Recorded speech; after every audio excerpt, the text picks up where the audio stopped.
Sou Alfredo Berens e vou te levar a um passeio pelas minhas ideias quanto à cultura nacional e à eficácia da gestão. Meu argumento central é que o brasileiro vem sendo administrado como se fosse estrangeiro na sua própria terra e por isso ele não desenvolve uma produtividade como a que poderia. E o exemplo clássico que eu tomo para isto são as escolas de samba. As pessoas entregam um produto de qualidade mundial no dia e na hora certa e mal recebem para trabalhar durante um ano. Enquanto que nas empresas as pessoas sabemos que podem chegar tarde às reuniões, ir embora cedo, ou pelo menos mais cedo do que deveriam, ou pedem licença médica quando não estão doentes. Então, evidentemente, tudo isso expõe uma falta de engajamento que afeta a produtividade. A questão é entender por que isso acontece para administrar os brasileiros com maior eficácia. Porque essa falta de produtividade que nos caracteriza, digamos, já foi atacada por um prêmio Nobel em economia americano, Prescott, que fez a seguinte pergunta fundamental: por que é que a América Latina corre atrás do líder regional, os Estados Unidos, há mais de 100 anos e não consegue fechar o hiato? Bom, essa é uma provocação que precisa de uma resposta, né? De fato, a nossa produtividade é baixa, estamos em ranking mais ou menos 70, 80, entre um concerto de 200 nações. Estamos mal. Mas não apenas temos uma produtividade baixa, quanto que também o crescimento dessa produtividade é fraco. Muito mais baixo do que outros países. Por exemplo, o crescimento anual da nossa produtividade anda por volta de 1/10 do crescimento da Coreia. É natural que a Coreia ultrapassou a gente há muito tempo, embora começou de bem mais atrás, na década de 50. Então, evidentemente, a nossa produtividade é baixa e, aliás, não está aumentando. Bom, os economistas vão te dizer que há um problema de desalinhamento de preços, que a taxa de câmbio inadequada, que a taxa de juros é muito alta, que eventualmente a inflação, porque a gente gasta mais do que arrecada.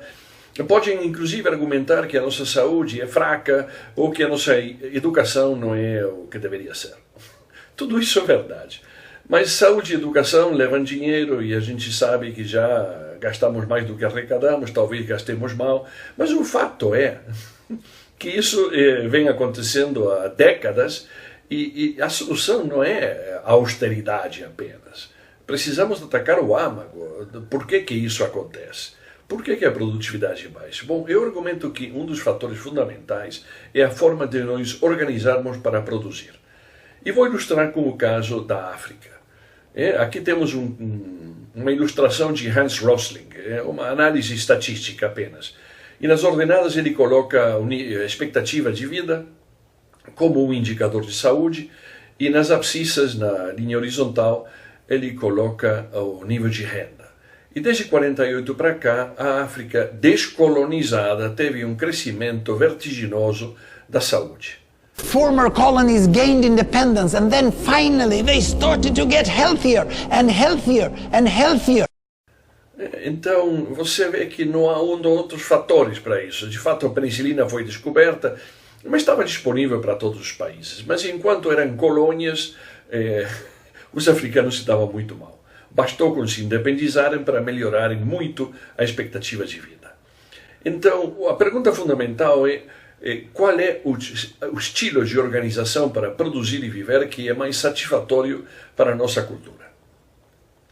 Por isso que eu analiso culturas do ponto de vista das suas histórias, porque isso é que as define, isso é que gera a sociedade. Mas o que precisamos é sintonia entre a liderança e a gestão e o tipo de sociedade que a gente tem. Isso é o que gera produtividade, isso que motiva as pessoas a trabalharem com alegria, com satisfação, com engajamento. Aqui temos um mapa noturno da iluminação das cidades no mundo. Bom, o que salta à vista é que tem regiões mais iluminadas que outras, isso é óbvio. Mas o que me interessa salientar é que áreas de ocupação muito antiga têm uma distribuição muito homogênea da quantidade de luz nesse território.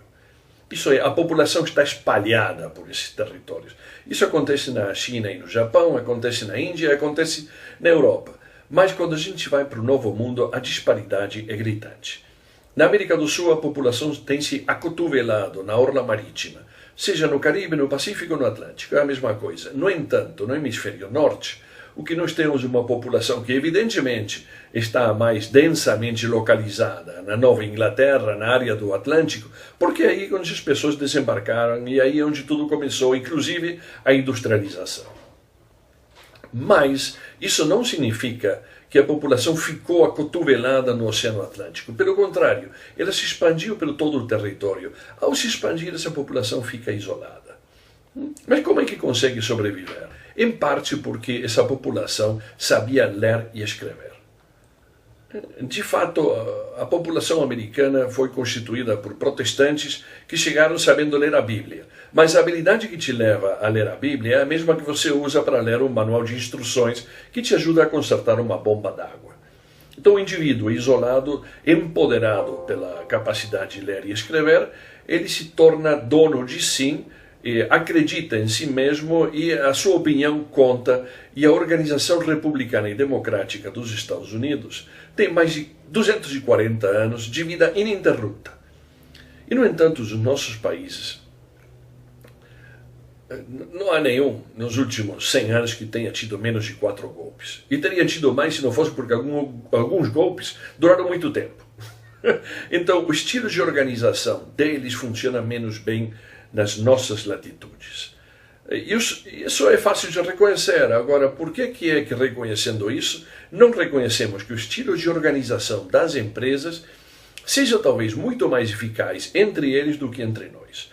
Isso é o âmago do argumento que temos que questionar. Porque que a população americana se expandiu para o oeste é evidente. Mesmo assim, ela conseguiu superar obstáculos que pareciam intransponíveis, como os das rochosas. Essa linha curva das rochosas, que é o que impede a luz de chegar da mesma disseminação para a Califórnia, para a costa oeste, é na verdade fruto da morfologia desse território. Mas isso não impediu que essa população, imbuída de um senso de messiânico, chegasse no Pacífico. E isso é o que aconteceu através da exploração de Lewis and Clark, que capturou o imaginário americano no início do século XIX. Empurraram até que encontraram um caminho e o resto é história. Agora, o que me interessa, então, é salientar que esse espírito messiânico quase do americano, como se fosse uma religião civil, que leva o americano a acreditar no seu potencial, no seu direito de ocupar um território, para dar a ele a mesma língua, a mesma religião e a mesma forma de se organizar para viver, é algo que ao mesmo tempo o torna mais resistente a acreditar que existem outras formas de organização social fruto de culturas diferentes da dele. E por isso seria que as empresas internacionais americanas se adaptam tão mal à cultura dos países onde operam. Bom, a raiz desta diferença está que o povo que migrou para o hemisfério norte das Américas veio fundamentalmente das áreas mais nórdicas da Europa. Povos individualistas, povos protestantes, povos que sabiam ler e escrever, enquanto que o nosso povo chegou da região mediterrânea da Europa. Portugal, Espanha, Itália, Grécia, Turquia, enfim, são países do Mediterrâneo, com uma tradição islâmica forte, depois de 800 anos de ocupação. E também a nossa população tem um influxo de africanos muito maior do que os Estados Unidos. Por cada americano que foi escravizado e levado para os Estados Unidos, 8 foram trazidos para o Brasil. Então o impacto da cultura africana no Brasil é muito maior. Somos frutos de correntes de imigração diferentes das dos americanos. Nem pior, nem melhor, diferentes. Então isso que caracteriza a nossa sociedade e essa ocupação litorânea. Agora, isso continua acontecendo. Isso não terminou com a imigração inicial. Você vê que na Argentina, apenas para ilustrar, teve um advogado chamado Allende que decidiu contribuir com o povo que cultivava a terra em Tucumã, no nordeste argentino, uma região de baixa renda, e pensou que devia adicionar valor à soja que eles cultivavam e acabou descobrindo uma bebida que é conhecida entre nós pelo nome de Hades. Ela consiste em leite de soja adicionada de sucos de frutas. É uma invenção simples, mas vende quase $1 bilhão por ano em toda a América Latina. Quer dizer, foi um negócio redondo. Instalou a fábrica, o povo ganhou salário, ficou contente e ele passou aquilo adiante porque alcançou o seu cometido, que era gerar emprego local. Mas acontece que ao passar adiante, quem comprou foi a Best Foods, uma multinacional americana na área de alimentos, que já não existe, mas não interessa. O fato é que quando ela descobriu esse produto e comprou, ela gostou tanto que disse, olha, isso aqui não muda nada. Só muda a localização da fábrica, leva ela para Buenos Aires. Bom, com isso aqui se derrotou a iniciativa, a razão inicial de fundar a ADES, que era dar emprego local. Mas esse problema não é só argentino, continua acontecendo. E no Brasil eu vou ilustrar com o caso de um indiano que chegou para instalar uma fábrica de compressores no Brasil, e encontrando ele em São Paulo, eu perguntei por que você escolheu o Brasil e São Paulo em particular. E ele me dá uma explicação cândida, mas simples. É aqui que o avião aterrissou. Então, por isso que ele ficou aqui. Why did you choose to be in São Paulo? Well, it's like when you land in India, you first land in Delhi or in Mumbai. So my aeroplane landed in São Paulo. So I had to find my bearings here. Então, você observa que o que temos é uma situação na qual aquele surto inicial de imigração que se acotovela acaba gerando uma população que se concentra na orla marítima dos nossos países. Essa população, então, é a que atrai investimentos seguintes. E, por exemplo, observa que esta empresa, Tok, que vive de mobiliar residências ou escritórios, acaba abrindo suas lojas também onde estão as pessoas, na orla marítima. Né? Essa é a distribuição que predomina.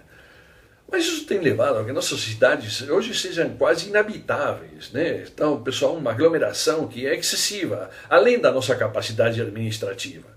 Então perdemos a competência de oferecer serviços públicos, por exemplo, ou segurança. Não é possível, inclusive, entrar nesses lugares, porque a aglomeração é tal que não entram os ônibus, não entram os carros. Então a comunicação tem que ser via aérea, né? Como no caso de La Paz. Né? Mas esse caso se repete em Medellín. E se repete também no Rio de Janeiro. Então o que temos que considerar é que essa aglomeração excessiva, que é decorrente da nossa forma de nos organizarmos para produzir, tem gerado inclusive um nível de violência inaceitável em toda a América Latina. Nós somos o local onde estão as cidades de maior violência no mundo. Isso é uma lacra social. No Brasil estamos matando a uma taxa 2,5 vezes da taxa mundial. Mata-se no Brasil tanto os brasileiros quanto os chineses e indianos juntos num ano, só que eles têm 10 vezes mais população do que a gente. Então é excessivo, é escandaloso, é uma lacra e precisamos contornar esse problema. Então o que temos é uma população que veio do hemisfério norte, ocupou o hemisfério norte do Novo Mundo, e empurrou até o Pacífico para chegar, imbuídos de um espírito messiânico, e que é diferente da corrente humana que chegou na América do Sul e em particular no Brasil. Essa situação nos levou a uma aglomeração excessiva das cidades, seja em São Paulo ou em qualquer outro lugar, mas interessa fundamentalmente o Brasil, onde a discriminação racial é gritante. É muito difícil você encontrar executivos negros no Brasil, e não há razão para que isso aconteça, e também temos um nível de violência excessivo. Essa é a característica da nossa organização para produzir e viver, que nos levou à superlotação, à discriminação, à violência e ao atraso. Bom, então a pergunta que nós temos que fazer é: como é que deveríamos nos organizarmos de uma forma em sintonia com a nossa cultura? Então eu construí esta forma de análise para explicar as sociedades e a sintonia necessária entre a cultura delas e a forma de se organizar. Porque toda sociedade tem uma origem, tem culturas, tem mitologia, sabe, isso é o que constitui a sociedade. Isso é que determina a preferência da forma de se organizar para viver. Toda sociedade tem sua história, seu folclore, sua mitologia. Não há sociedade que não tenha. Isso é o que conforma o que chamamos de crenças e costumes dessa sociedade. que finalmente são moldados por valores e religiões. Tudo isso conforma o que chamamos visão do mundo. Isto é, essa será uma sociedade solidária ou será uma na qual apenas os mais fortes sobrevivem? Estes fatores determinam o que chamamos de cultura, que moldeia as normas sociais de comportamento. Por exemplo, essa sociedade respeita a vida, respeita a propriedade privada. Bom, esses são os fatores fundamentais que um investidor internacional ou um gestor de perfil internacional buscará identificar para tomar a decisão de ali fundar uma empresa. Porque, em última instância, o que a administração busca é incidir sobre o comportamento organizacional de uma empresa montada numa sociedade particular.